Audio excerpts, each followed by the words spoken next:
I want you to picture this. It is early morning. The alarm hasn't gone off yet. The room is quiet, maybe a little too quiet. And before you even check your phone, before the noise of the whole day rushes in, there's this moment, just a few seconds, where you're lying there, eyes half open, and a thought crosses your mind. Why am I still here? Not dramatically, not in a dark way, just honestly, because you've been through things, real things, losses that hollowed you out, seasons where you prayed and nothing seemed to move, moments where you genuinely wondered if God even remembered your name. And yet, here you are, again, eyes open, still breathing, still here. That should feel like biology, like coincidence, like luck. But here's the surprising truth. It isn't. Today, we're uncovering the real reason you are still on this earth, how God's divine purpose actually works, and why the fact that you woke up this morning is not an accident. It is a declaration. To understand why you're still here, we first have to look at what the human mind believed about life and meaning throughout history. Because here's the problem. For most of human history, before the full revelation of Scripture reached the ordinary person, people lived with a terrifying question they had no answer to. What is my life actually for?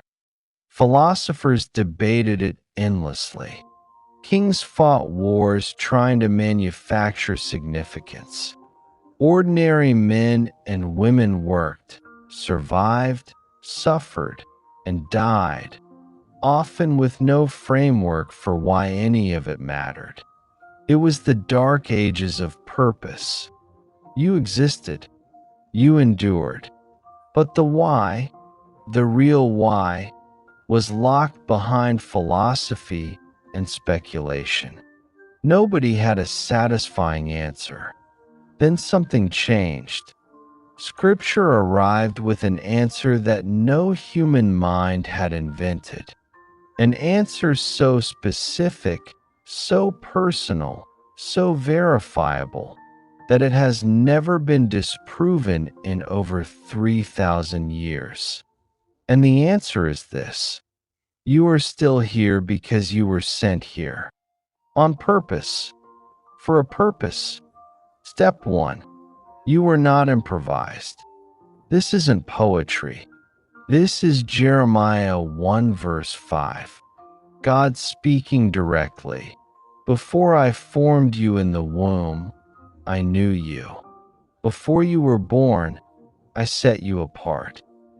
Think about what that actually means. God didn't look down one day and say, "Oh, that person exists now. Let me figure out what to do with them." No, you were designed first, named first, assigned first. Think of it this way. You arrived on Earth the way a letter arrives in a mailbox. Already written, already sealed, already addressed. The delivery wasn't the beginning. The writing was. And that means the question was never if you have a purpose. The question is whether you've opened the envelope. So if God knew you before you were born, why does your life still feel so unfinished? Why does it feel like nothing is actually happening? That brings us to step 2. Your delay is not a denial. It is preparation.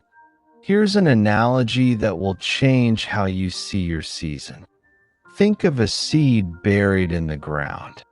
From the outside, nothing is happening. The ground is dark. There's no visible progress, no green, no sign of life whatsoever.